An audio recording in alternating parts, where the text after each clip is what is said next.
Terima kasih pemirsa, Anda masih bersama kami dan kita segera membedah topik pagi ini bersama anggota Dewan Redaksi Media Group Elman Saragih. Bang Elman, kita melihat bahwa melawan korupsi itu sering sekali dan mungkin hampir semua tokoh bangsa ini mengatakannya, tetapi kita tidak terlalu banyak melihat yang benar-benar melakukan apa yang dikatakannya. Apa yang ingin disampaikan editorial pagi ini dengan topik pagi ini, Bang?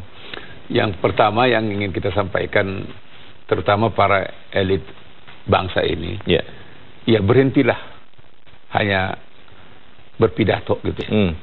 Sebab pemberantasan korupsi itu tidak akan bisa selesai dan pasti tidak akan selesai dengan pidato gitu ya. Itu hanya bisa diselesaikan dengan perbuatan gitu. Tekad gitu ya. Nah, kenapa saya ingatkan begitu? Karena seringkali bahkan hampir semua elit bangsa ini bicara korupsi, berantas korupsi, dia kecap nomor 1 dia. Kecap nomor 1. Ya, nomor 1 di dunia dia kan. Iya. Wah, gagah dia kalau dulu kita berantas korupsi. Tapi giliran kena kerabat, kena kawan, kena sahabat, apalagi kena dirinya, dia pasti yang pertama bilang KPK berpolitik. Tidak adil ini. Iya. Bukan begini saatnya. Bahkan seperti baru-baru ini ketika Menteri Agama ditetapkan tersangka, waktunya tidak tepat, timingnya tidak pas. Lah, kita kan aneh. Bahkan yang bersangkutan bilang, saya terkejut. Tapi dalam hati saya, yang terkejut itu siapa?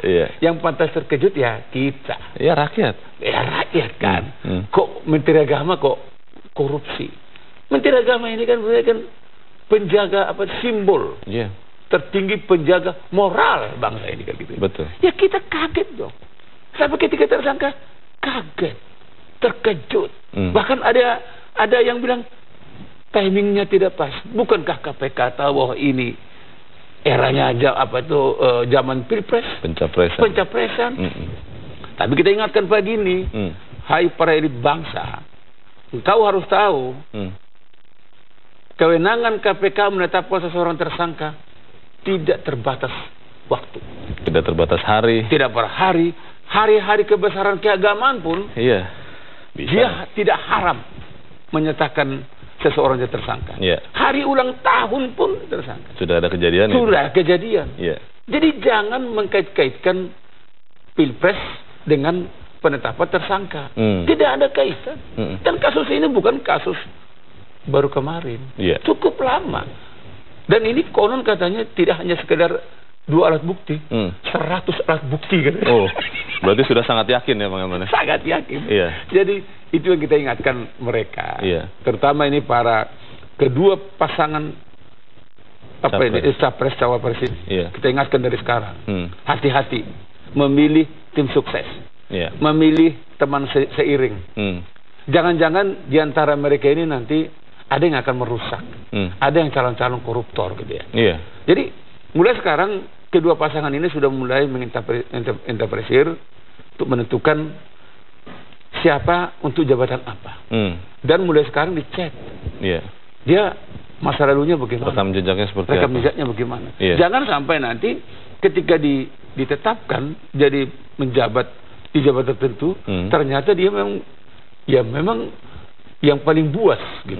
Nah, sekarang dia kelihatannya itu bagus. Dan ini semua kan begitu, Bung Leo.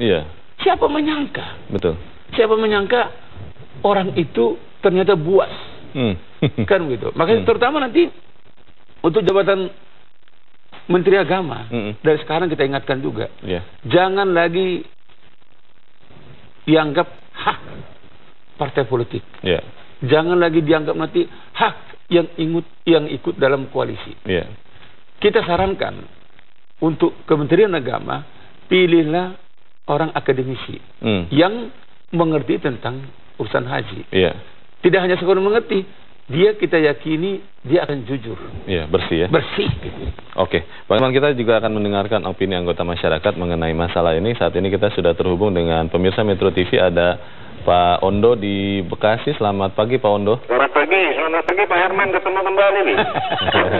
Ada yang rindu dengan Bang Herman. Rindu nih Pak Herman ini. Bagaimana Pak Ondo? Begini Pak, visi misi itu bukan jalan menuju pemberantasan zero corruption. Kita punya visi Indonesia ini adil dan makmur, itu bagus, tapi harus ke sana arahnya. Tapi kalau untuk melalui itu nggak bisa lah korupsi melalui visi ya. Ini korupsi itu harus dilakukan bagaimana implementasinya dan pelaksananya harus extraordinary, tidak bisa tidak.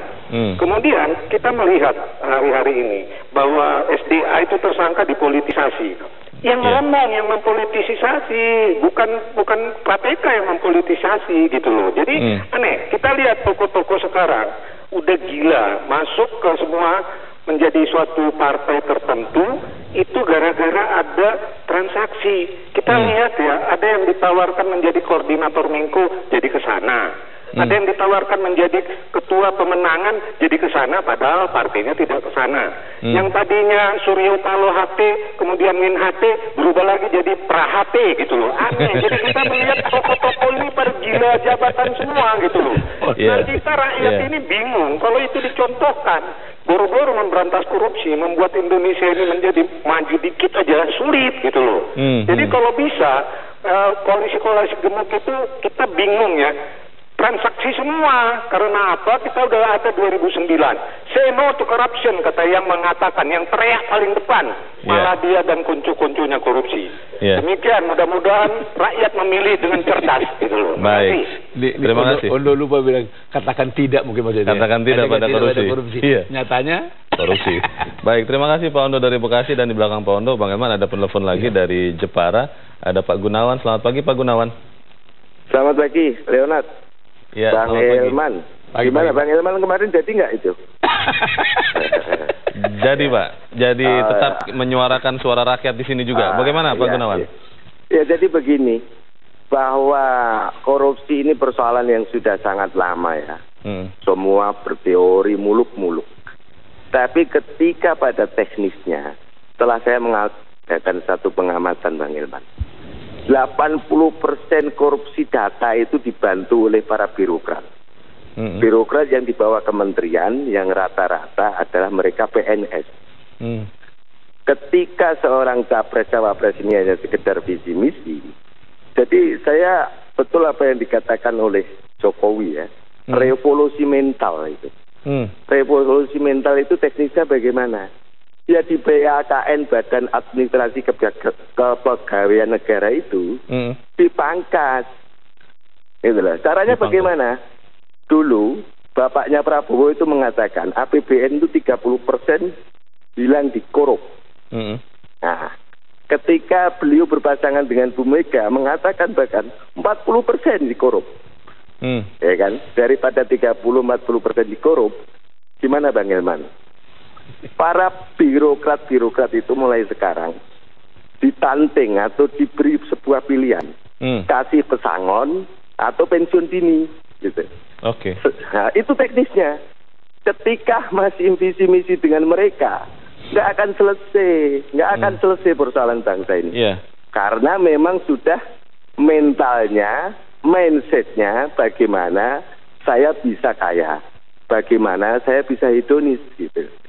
Jadi ketika itu apa yang dikatakan oleh Jokowi revolusi mental tidak melalui teknis seperti itu, nggak akan selesai, Leonard. Akan gitu. Saya kira itu bahwa persoalan bangsa itu betul revolusi mental. Dan terakhir ada sebuah pesan yang seperti ini.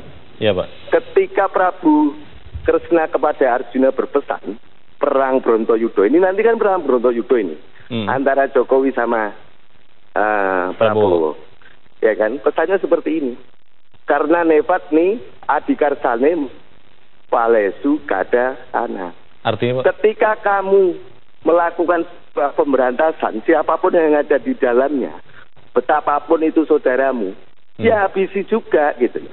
Itu pesannya.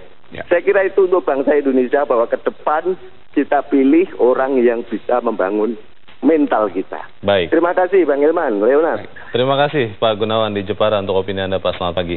Dan Bang Elman, kita akan membahas opini Pak Ondo dan Pak Gunawan selepas jeda berikut, dan pemirsa tetap bersama kami. Berdari terus kami lanjutkan sesaat lagi.